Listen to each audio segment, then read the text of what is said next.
I tried so hard to lose weight for 10 years and nothing stuck. I was either on a diet or completely out of control. It made me really ashamed because I, in general, view myself as quite a capable young woman.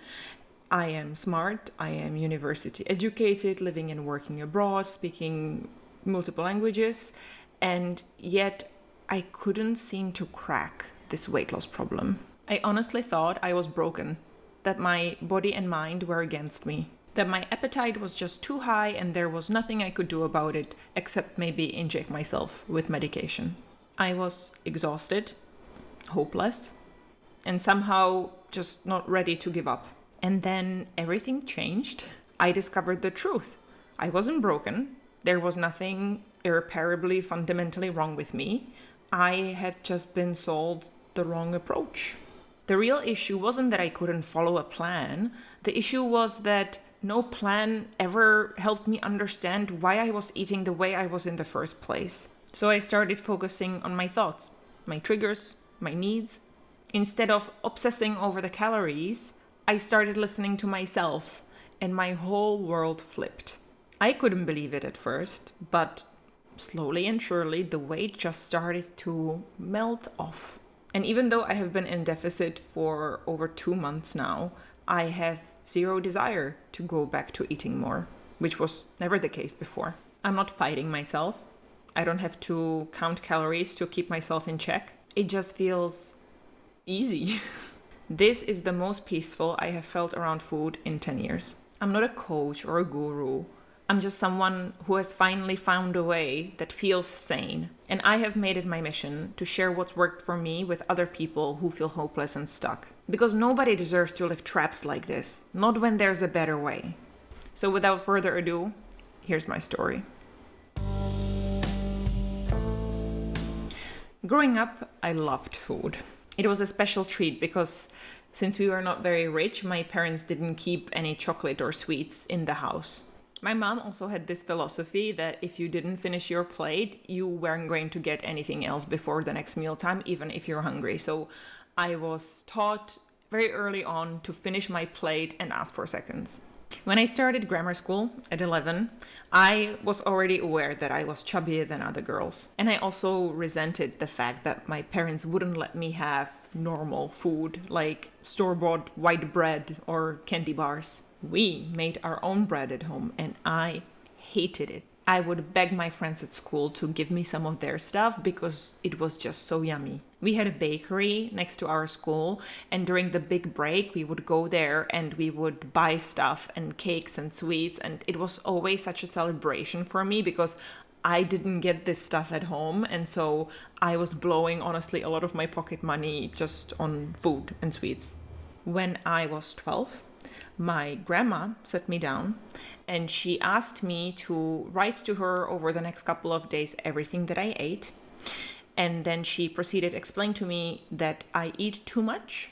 She explained what calories are, and she basically gave me a meal plan of what I should be eating. And it was way less than I was eating at that time. Mind you, I didn't even have boobs yet. My grandma and grandpa were always really sporty, and so I could tell that it was bothering them that I was chubby. They also sent me very mixed signals around food. One moment they were telling me that I was eating too much and I should be eating less, and the next moment they were bringing me a snack and wondering why I didn't want to eat it.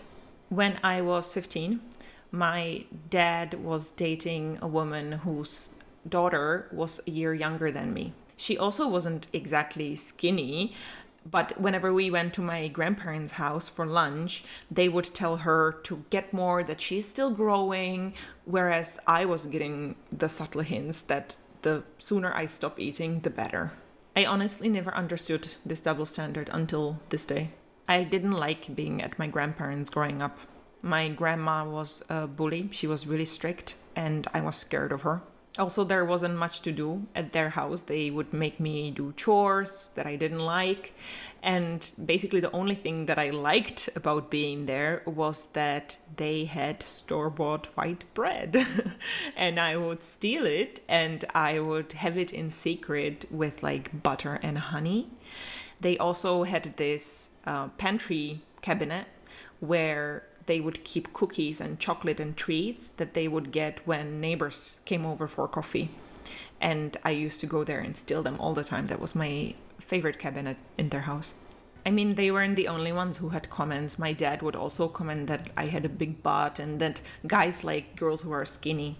I remember being on a school trip once and I said to my friends that I was hungry, but I didn't have anything to eat.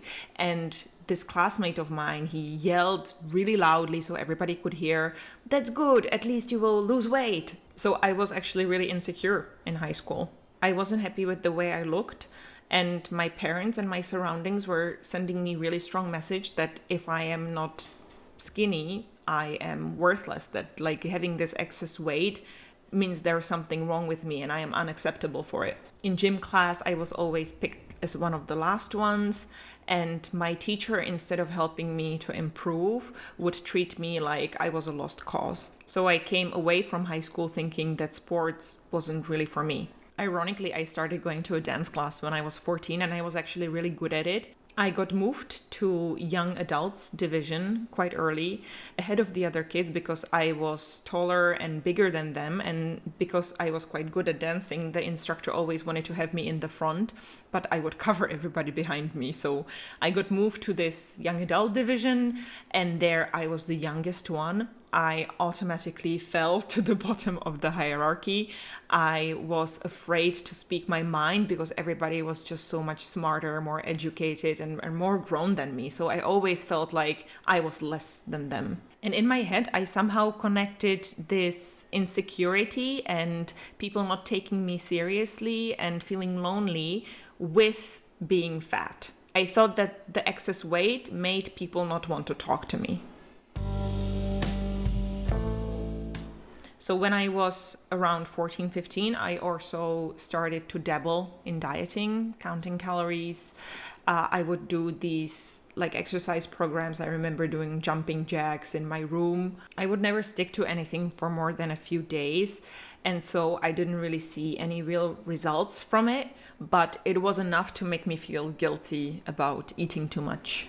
I mean, honestly, I had no idea what I was doing. I remember like counting calories for this tomato salad and then being hungry the whole afternoon because it was just a tomato salad, right?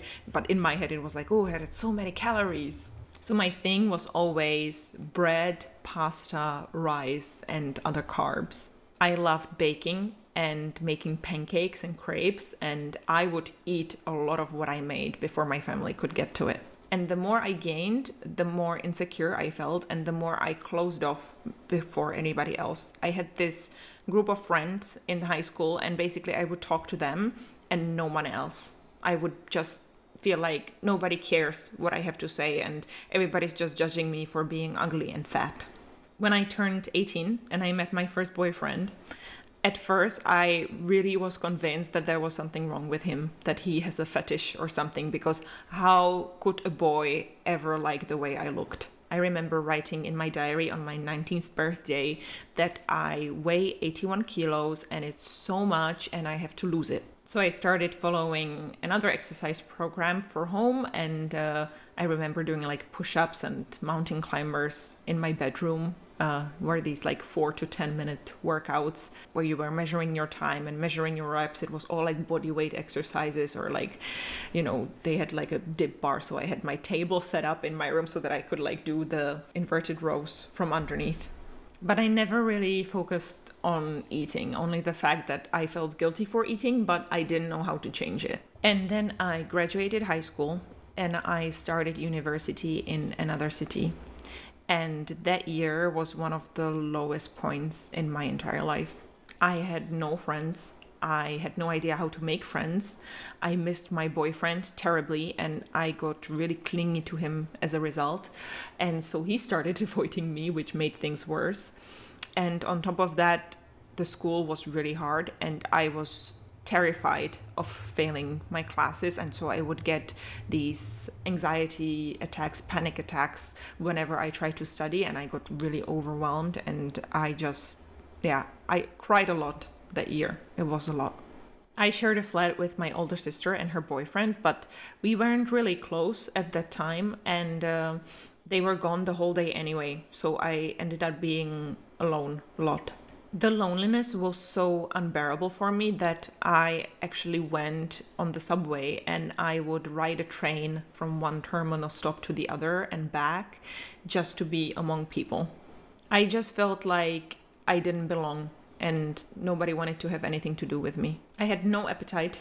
I cried all the time and I had no hope of getting out of it because I knew on the inside that I am ugly, uninteresting, and unlovable. And then things changed. My dad signed me up for student work abroad program and I finished the first year of university. I packed up my stuff and I flew over the ocean from Europe to the US, where I worked for 3 months as a housekeeper in a hotel resort. And I traveled there with 10 people, also from the Czech Republic and Slovakia, who I never met before, so they were complete strangers. And a really interesting thing happened. I watched a lot of YouTube growing up, so by this point I was actually already fluent in English. And so for the first time in my life, within this group of 10 young people, I was not at the bottom of the hierarchy anymore. And because I knew that I am probably never going to see them again after these 3 months, I allowed myself to say what I'm thinking out loud. And lo and behold, I found out that I was actually funny and that people laughed at my jokes when I said them. And they were like, "Oh, Susanna, you're hilarious." I had no idea. Those 3 months were an absolute turning point for me in terms of my personal growth. I think looking back that going for 8 years into the same grammar school with the same 30 kids from age of 11 to 18 completely froze my personal development. And I actually stopped talking to anybody from that time because they just reminded me of being this version of myself that I really didn't like. After I came back from the US after the 3 months, mind you, 8 kilos heavier because the food was just so yummy over there, I kind of started testing what I have learned and like my new personality on the other peers in my university. And I finally started making friends and things finally started improving for me. I realized that the isolation I was feeling before was actually my own self-defense mechanism and that other people didn't find me uninteresting. I just never talked to anybody, so they didn't really know me. In my second year of university, I also discovered Zumba. It was one of the classes that we could get credits for. And I remember the first time I was there, I was just instantly hooked. For the first time in my life, I found a sport that I was good at because I was good at dancing. And also nobody cared how much I sweated or panted because everybody around me was sweating and panting as well. So I started going multiple times a week. I would always stand in the first row next to the instructor like a total Zumba nerd. And I would listen to the songs and go through the choreographies in my head when I would be commuting to school. And in time, I learned all of the choreographies so that when the instructor sometimes messed up, I just kept going as if nothing happened. And then one day, the instructor, bless her heart, she broke her ankle and she asked me, "Well, since you already know all the choreographies, maybe I can just like sit here in the corner and you can teach the class for me." And that's how I landed my first Zumba teaching class. Funnily enough, I don't remember going on a diet when I came back from the US because I was just like so busy living my life. The weight just came off on its own. And so the next year I went to the US to work at the same resort again. And it was even better than the first time. And I gained 9 kilos over the 3 months again. And I remember weighing myself at the house of our hosts because I didn't have access to the scale in the house that we were living at. And I was looking at like 92 kilos, which was the absolute heaviest that I have ever been up to that point. And I came back resolved, okay, like once I come back, plane lands, I'm going to start a diet. I'm going to get rid of this weight. I managed to lose some. In fact, when I came back, I discovered veganism and I became vegan. I did the whole 30 bananas a day thing. And after consistently shitting myself for like 3 weeks straight, I concluded that bananas were way too expensive for me as a student and that I should probably just like be a normal vegan. I stayed vegan for 2 years, and during that time I tried vegan keto. That wasn't working really well because it was expensive as fuck and I got really constipated on it. So I just was like, okay, I'm just gonna do low carb. And I tried intermittent fasting, but then I was really hungry and I was thinking about food all the time. So I didn't really manage to stick to that either.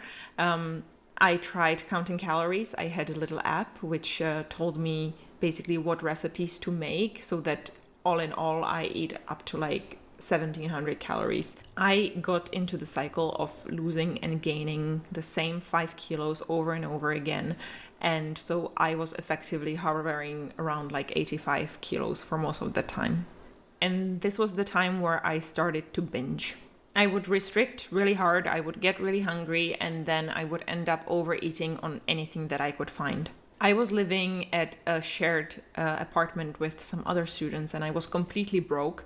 And so I would overeat on things like crepes. I would make crepes from water, flour, and oil. I didn't have any money for eggs or sometimes even milk. And I would eat it with sugar and lemon juice. I also used to steal food from my roommates. So, for example, if my roommate had a jar of peanut butter in the fridge, I would just like secretly scoop out a bit. And at some point, I remember I used to take leftovers from the trash and just eat those. Every time I would get back home for the weekend to my parents' house, I would eat absurd amounts of bread with like Nutella or butter and honey. I remember at this time I also stopped liking going back home. There was a lot of family stuff since my parents' divorce and with my grandparents, and I just didn't feel like I wanted to spend any time with them, like they really cared about me or what's going on in my life, that they are so preoccupied with all of the stuff that's like happening to them and that they want me to help with. So I avoided going home a lot of the time. I listened to a lot of podcasts and watched a lot of YouTube videos about dieting and different ways of eating, nutrition, stuff like that, exercise. But it's never really quite worked for me because I felt like I was broken inside because I had this insane food noise in my head all the time. I didn't know how to turn it off, and none of the diets really like talked about anything like this.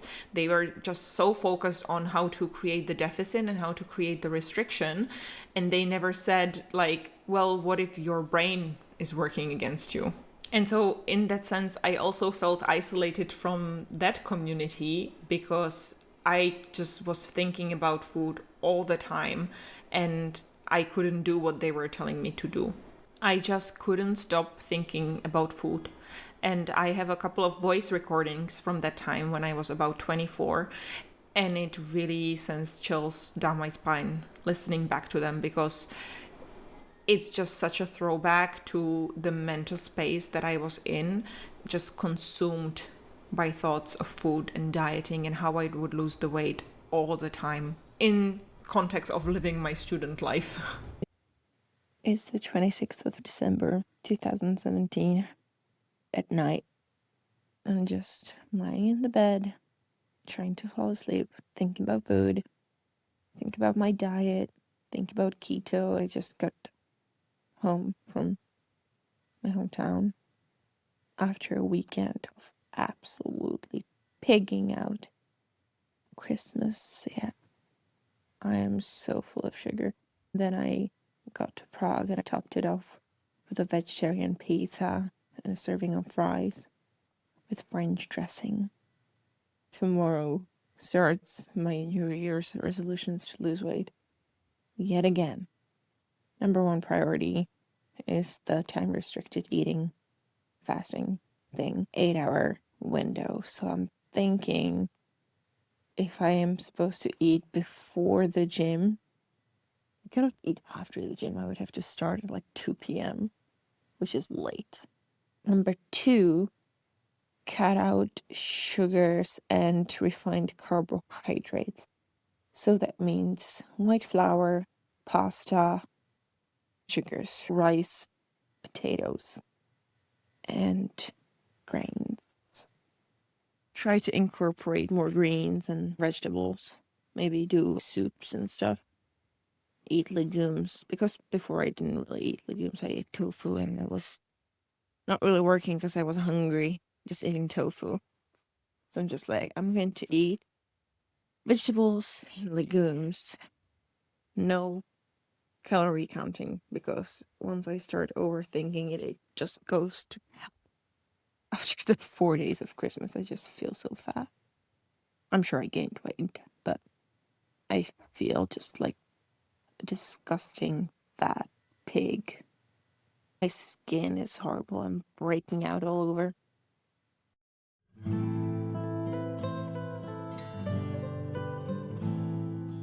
Watched the tasty videos all day yesterday, and I was worried that if I watched more food videos and thought about food, I would just give in. And so I did a bit of yoga now, but that hasn't helped. In the podcast, he was going on about fat shaming and about how people overreact to thin people being proud of being thin. He again had those remarks about how thin people have to work for being thin too, and that being thin isn't just luck. Fat people shouldn't shame people for being thin because they put in the work too. I was just so upset about this because it's just not true. I was thinking about the analogy with a person who stopped smoking. If I see a pack of cigarettes and a lighter on the table, I have no craving whatsoever to light a cigarette because I've never done it. It's disgusting to me. I can imagine that an ex-smoker would look at that pack of cigarettes and be consumed by the thought of craving that cigarette, which I don't understand because I've never smoked. Similarly, I can imagine for a thin person who's been thin all their lives, or like didn't have problem with like binging and overeating, being fat and stuff. Like I can imagine them looking at a cake on the table and not being consumed by the thought of, oh my God, I need that cake.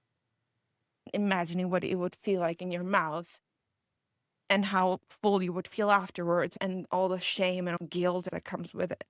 I can see that in most of my thin friends. They like food, but they're not consumed by the idea of eating food 24/7. Like I have to build my life to distract myself from not thinking about food. I mean, this morning is perfect example. I'm not hungry. I just have a pot of curry on the counter and some peanut butter in the cupboard, and I just want to eat because that's what I do. And so I have to think of caveats how not to think about eating. And like, if Joe says, oh, well, you just don't have any willpower, or like, it's your fault that this happened. No, it's not. I have been fat and overweight all my life. It's definitely not my fault that I grew up like this. And that when I look at my thin friends, they don't have a problem saying no to these things. I don't know how they do it, and I don't know why I do. It's just the way it is. And I don't think Joe understands that. I feel like I've put so much effort into losing weight over the span of my life. The hours I spent exercising and researching diets and trying to diet and then crashing and failing. It's exhausting, dude. I don't have problems with going to the gym 5 or 6 times a week. It's just the food. The food is calling my name. I refuse to accept that it's my fault, that it's something that I did. I know there are things that I can do about it, and I try to stop doing it, but man, like saying that thin people do the same thing, they don't. I know they don't.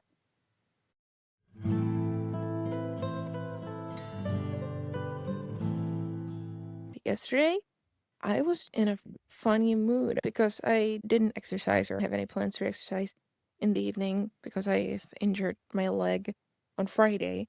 In the evening, I didn't have any plans. So I went shopping. As I was shopping, I started thinking about food and what I would have for dinner. It was really uncomfortable for me. because I promised myself that I wouldn't do that. I wouldn't think about food. I wouldn't plan what I was going to eat and then really enjoy the eating process. I felt like a failure if I didn't beat these thoughts. And so I decided to make broccoli casserole. I got about like a halfway through it, I started feeling full.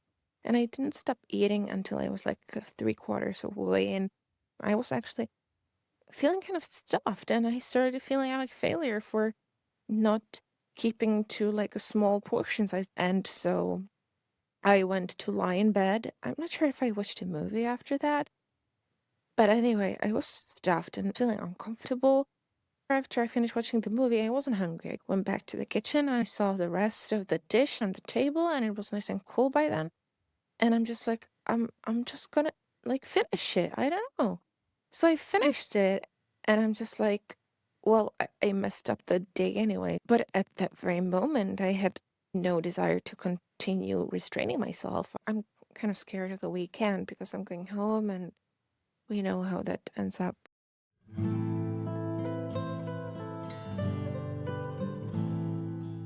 Binged pretty much every day for the last 3 days. And I finished a binge right now. I'm not even letting myself think enough to let myself be disappointed. I went to sleep, and I remember thinking, when I eat like this, that's the times that I don't think about food in the meantime between binges. Because I know that I'm going to let myself have whatever I want when the time to eat comes. But I realized that when I didn't eat the way I wanted in the 10 days when I've been good, I thought about food way a lot more. When I eat like a pig, I eat, then I do something else, and then I eat again. I'm trying not to think about food because I know that I would get massive guilt if I thought about what I've eaten. But when I try to restrain myself, and I tell myself every time I think about food, I'm going to distract myself and think about something else, I realized how much I thought about food those days and how difficult it was and how much mental energy it took for me to not think about food. Most of the time, I thought about not thinking about food. Maybe if I went to stick a finger down my throat and vomited it up all in the toilet, maybe I would feel better. Of course, I cannot do it. I've tried 2 or 3 times, maybe. I always got to the coughing stage and my stomach never really gave in. Something's just not right in my head. Over the years, I have lost a significant amount of weight, so like more than 3 kilos, let's say, so something that was actually visible on my body 4 different times. First, when I was 25, I found an app that would tell me exactly what meals to eat. It would prepare like a shopping list for me and make sure that all of the stuff that I ate during the day would add up to like 1700 calories. I meal prepped every single day, all of my meals, and I managed to lose 5 kilos. After a while, I had the feeling that no matter how much I ate, I just could not satiate this like wolf hunger that just started growing inside of me. And the breaking point of the diet was when my boyfriend organized a dinner with some work colleagues, and we went to this Lebanese place, and I had a panic attack at the table because I was looking at the menu and I wanted to eat everything on it. I just wanted to have some of the stuff so bad, but I just couldn't see anything that would fit my plan. And I was convinced that if I broke the plan, the weight would come right back on, that I just had to be like perfect and I had to meal prep all my meals all the time, otherwise it wouldn't work. I ended up talking to my boyfriend about it, and I remember we were sitting on a park on a bench, and I was just bawling my eyes out telling him how I felt like there was something wrong with me, that I couldn't stop thinking about food, that I had these obsessive thoughts, and that I was so scared that I'm going to gain the weight again and that he's not going to love me anymore. And I was just a mess. The second time when I lost weight was about a year later. Just before the corona pandemic kicked off, I joined a CrossFit gym. I remember it was for the first time where I actually started thinking about myself as somebody who does sports, because we had this Facebook group, and the name of the Facebook group was Active Athletes. And the first time I saw it, I was like, what? I am not an athlete. But just the fact that like you go to CrossFit and so you are considered an athlete helped me see myself in this way. Oh, like maybe if I'm doing this, it means I am an athlete. I am a sporty person. And I absolutely fell in love with it. When the lockdowns hit for Corona, I went to live with my parents for a couple of weeks. And there somehow the stars aligned, and I did combination of intermittent fasting and calorie counting, and I started losing weight again. And I remember the feeling that like I knew that it was working. I saw that I could stick to it and I was losing the weight, but I had no idea what made it different from the times before. And I was just so afraid that the spell is going to break, that I'm just going to gain the weight again, or it's going to stop working, because I didn't know what was making it work in the first place. And so I was kind of going with it until I could, but I still had it in the back of my mind that this will not last forever. It's just like some weird coincidence that you are managing to stick to it. Mind you, I also did the CrossFit workouts that our gym sent to us to do at home while the gym was closed, and I also danced Zumba. So I was exercising like 4 or 5 times a week. I managed to lose about 5 kilos again. I had a vacation plan because I started going to a twerking class, and all of the girls, we went on a vacation together to Croatia. And I remember getting onto the bus where everybody was like waiting to go, and all the squealing and the yelling and the girls just going, oh my God, you lost weight, you're skinny now, you look amazing. And I remember saying to them kind of half as a joke, like, well, what if I like regain the weight? And my twerking instructor, bless her heart, she is the most amazing, beautiful, and just smart, whatever. I had such a girl crush on her. She said also as a joke, well, then you can never show your face around here anymore. And I knew she meant it as a joke, but I kid you not, I sat down to my place on the bus and I made sure nobody was looking, and I just started crying because I knew that I couldn't keep the weight off. I ended up in a really toxic relationship after that, and I regained the weight within the next 6 months. I was just restricting and overeating on daily basis. It was really bad. I was crying all the time. This guy wasn't giving me what I wanted. It was the baddest of the lockdowns. You couldn't go out. I was living on my own at that time, so I was again like super lonely, and work wasn't making me happy, and it was just a lot of bad stuff coming together. So fast forward 3 years. This was the third time I have lost a significant amount of weight, and by this time I have actually moved to Germany and started working here. I really liked my new work, and I met a guy here very early on after moving. So even though I didn't have that many friends, I still did CrossFit here, and I had him, and so I wasn't in such a bad place emotionally anymore. And it's him who introduced me to GLP-1 medications and told me about Ozempic.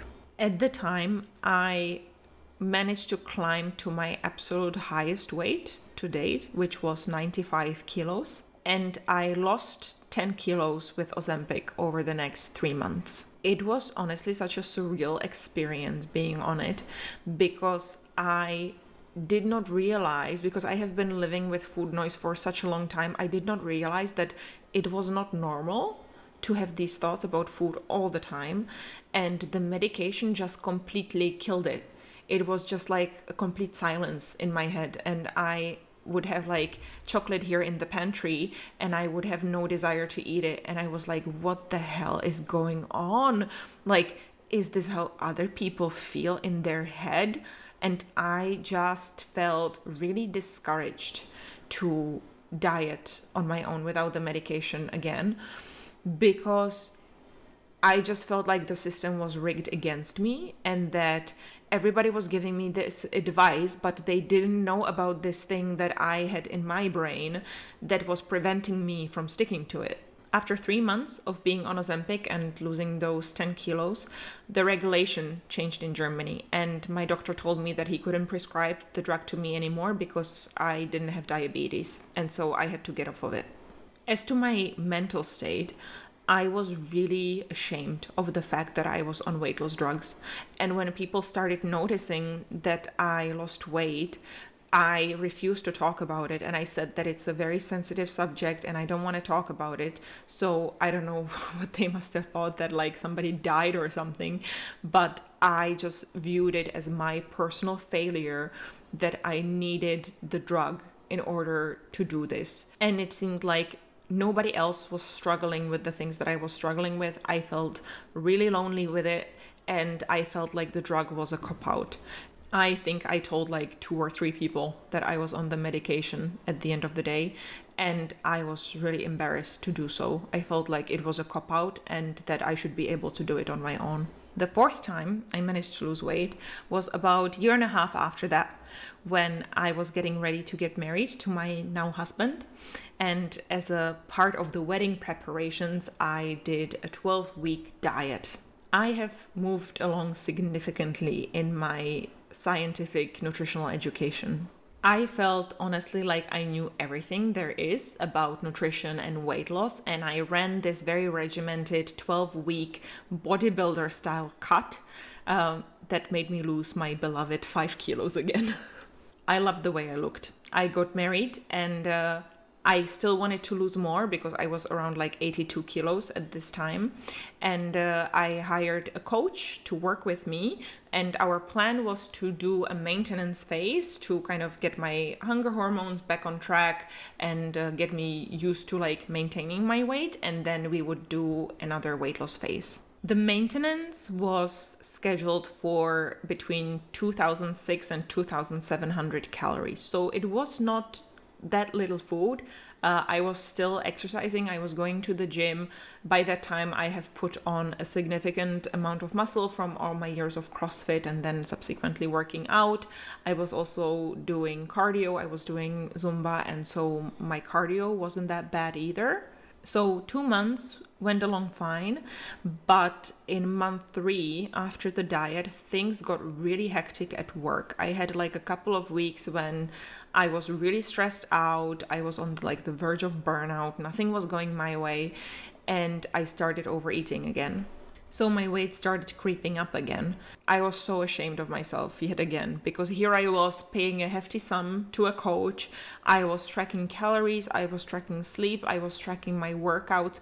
I was doing everything right, and yet I could not stick to a 2,600 calorie diet. So naturally, I kept asking, what's wrong with me? And by this point, because I was just so far ahead in my nutritional education, and I knew that wasn't some big thing that I was missing in terms of like how to eat or what to eat, I started getting super hopeless and about like ready to give up, because I was thinking I am doing everything right. I have sacrificed so much of my life to learning these things and so much discipline to keeping to these plans. And yet I couldn't do it. My coach wasn't comfortable to start another fat loss phase when my intake wasn't stable. And so we ended up postponing the diet onto a time like 5 or 6 weeks until things at work calmed down a bit. But by that point, I could see that he didn't really have any answers for me as to why I was overeating. I felt so lost. I kept periodically looking up the regulations for GLP-1 prescriptions, and I kept hoping that I am going to like meet some of the criteria for the prescription so that it finally solves this problem for me and I will be able to stop fighting. My food noise was at an all-time high. My nutritional education was far more advanced than anybody around me in my peer group, and I still couldn't do it. And then things changed again. Then I discovered a new approach which didn't center on limiting the amount of calories that I was eating, but it focused on discovering and understanding what was it inside of me that made me want to eat so much in the first place. I hired a new coach. I paid him $1,500 per month, and after 2 months, my food noise was pretty much gone. My cravings have gone away, and I started losing weight without tracking calories or feeling deprived. I could not believe it. At the ripe old age of 30, I discovered that the truth was I was not broken, that I have just been using a wrong system this whole time, and nobody told me. It was like I was trying to push a door open for 10 years, and I had this crowd behind me yelling, push harder and more self-control, more discipline, and like giving me helpful advice about the angle that I should push. And the whole time I was ignoring sign on the door that said pull. The realization that I have spent 10 years of my life trying to diet and spending all this money, time, and energy on a system that was fundamentally not addressing my core problem, and it was just leading me astray, the realization was crushing. And that's when I decided I will not let this happen to one more person if I can help it. I created a website, I created a YouTube channel, and I started sharing my experience and what has worked for me with other people. This is what I did. First, I had a deep and heart-wrenching conversation with the part of me who still believed that if I gained weight, it made me worthless and unlovable, and that gaining weight in any capacity was unacceptable. My husband was on a business trip at that time, and I ended up lying in bed and in the middle of the night just like hugging myself and sobbing my heart out. The cats were like, "Mommy, what's wrong with you? Why are you crying?" I talked to the part of me, to the 12-year-old girl who got told over and over that if she is fat, she is unlovable and unattractive. And I told her, thank you for working so hard all these years. You did your best to protect us, and I understand that you thought you were fighting for our survival. I know you're tired. Let me take it from here. If we gain 2 more kilos, I will deal with the social stigma, because I know that I have so much more to offer to the world than the way I look. It's okay to let go. Thank you. Crying on a fucking YouTube video. What's my life turned into? She kept returning for the next couple of days, and when I would eat, she would tell me, "Oh, don't eat that. That is too calorie dense. We're gonna gain weight." And every time I would say, "It's okay. Just watch me." And I would do it anyway. And over time, she learned to let go. The second thing that I started doing was that I started taking pictures of everything that I ate that had calories in it. And every time I would take a picture, I would ask myself, am I actually physically hungry, or am I eating for another reason? And if yes, what is it? When I realized that I wasn't hungry, I would journal. Of course, to do this, I had to first learn how to journal right, because up to this point, I have actually been journaling for about 5 years, and I always thought that the point of journaling was to kind of clarify your thoughts and to streamline them so that you could come to a good solution to whatever problem was making you emotional. And then I heard the best analogy of my life, honestly, which said, imagine like you want to vent to your boyfriend or to your husband, and he just keeps giving you these unhelpful solutions and trying to fix the problem. And you try to tell him, no, I don't want you to fix it. I just want you to listen. That is what you are doing to yourself when you are trying to solve your emotions when you're journaling. You're being that unhelpful boyfriend. And I have had so many experiences with unhelpful boyfriends like that I was like, oh, okay, I am not going to do that. I'm just going to sit here and I'm just going to listen. And once I started doing that, it actually started working, and the urge to eat just faded away. Another thing I did is that I stopped restricting unhealthy and calorie-dense foods. I would make it a point to have a cookie and a chocolate praline twice a day after lunch and after dinner. And after about a month of doing this, I found myself not really wanting the chocolate or the cookie after every single meal. I was like, meh, I might as well skip it. Like, I'll have it again tomorrow. When somebody would offer me something tasty, I would be like, meh, maybe later. I don't really want it right now. And I honestly meant it. And it was for the first time in my life when I was able to do that. And until now, I find it such an empowering experience when, for example, I am out with friends and like they're all getting burgers and I'm not hungry and I don't really want a burger. And like they're like, oh, you want a fry? And I'm like, no, thank you. I'm good.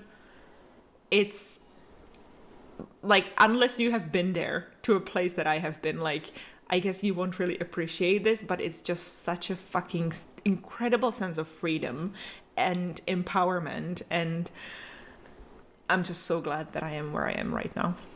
A huge breakthrough came for me also when I decided to intentionally change my narrative and to go from this won't work, you will mess it up again, to this will work, you are doing it. Look.